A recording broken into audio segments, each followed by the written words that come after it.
तो फाइनली दोस्तों हम जो है कक्षा 9वीं विषय गणित का अर्धवार्षिक परीक्षा का पेपर पार्ट 3 लेकर आ चुके हैं। तो यहाँ पर कुछ इस प्रकार से हमने प्रश्न क्रमांक 17 तक आपको सभी क्वेश्चन का विद सॉल्यूशन के साथ उपलब्ध करा दिया है पार्ट 1 और पार्ट 2 में। यदि आपने वीडियो नहीं देखा है तो आप हमारे चैनल की प्लेलिस्ट या नीचे डिस्क्रिप्शन बॉक्स में लिंक दी गई वहाँ पर जाकर आप देख सकते हैं।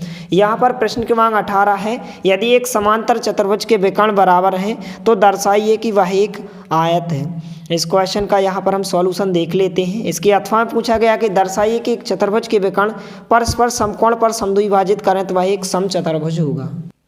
तो इस प्रकार से इस क्वेश्चन का आंसर होगा। यह जस्ट उल्टा दिया गया है पेपर में कि यदि किसी यहाँ पर जो चतुर्भुज दिया गया इस प्रकार से पूछा गया कि एक समांतर चतुर्भुज के यदि विकर्ण बराबर है, एक समांतर चतुर्भुज के यदि क्या है विकर्ण बराबर हैं तो आपको सिद्ध करना है कि वह एक क्या होगा, आयत होगा।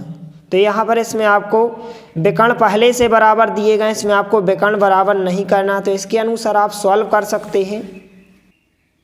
इसके बाद प्रश्न क्रमांक 19 इस प्रकार से पूछा गया, इसको आप देख लीजिए कि किसी त्रिभुज की एक भुजा के मध्य बिंदु से दूसरी भुजा के समांतर खींची गई रेखा तीसरी भुजा को क्या होती है, समद्विभाजित करती है। या फिर आप इस क्वेश्चन को भी सॉल्व कर सकते हैं कि किसी चतुर्भुज के दो कोण 60 अंश और 70 अंश हैं और दो अन्य कोण आपस में बराबर हैं, तो अन्य कोणों को आप x और x बराबर मान सकते हो। चतुर्भुज के चारों कोणों का योग करके आप इनको आसानी से ज्ञात कर सकते हैं। तो इस प्रकार से आप आंसर ज्ञात कर सकते हैं। तो यहाँ पर हम प्रश्न क्रमांक 19 का हल देख लेते हैं।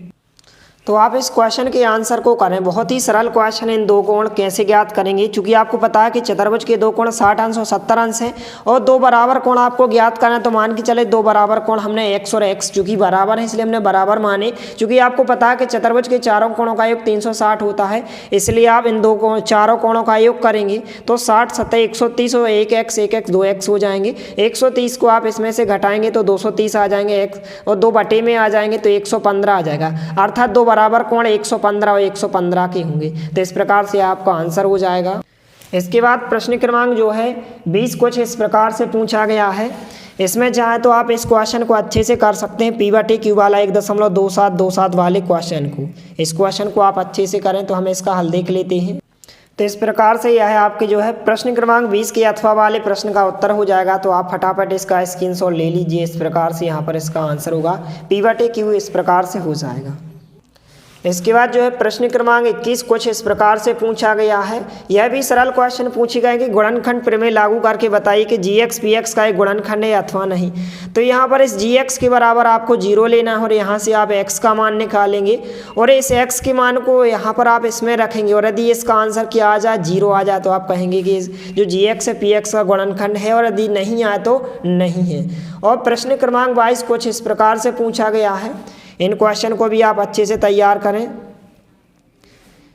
प्रश्न क्रमांक 22 इस प्रकार से पूछा गया, आप देख सकते हो। प्रश्न क्रमांक 23 इस प्रकार से जांच कीजिए कि यह इसका गुणनखंड है अथवा नहीं। तो इस क्वेश्चन को भी आप अच्छे से सॉल्व करके देख लीजिए। तो इस प्रकार से सभी क्वेश्चन को आप अच्छे से तैयार करें। मिलते हैं अगले वीडियो में, तब तक के लिए जय हिंद, वंदे मातरम।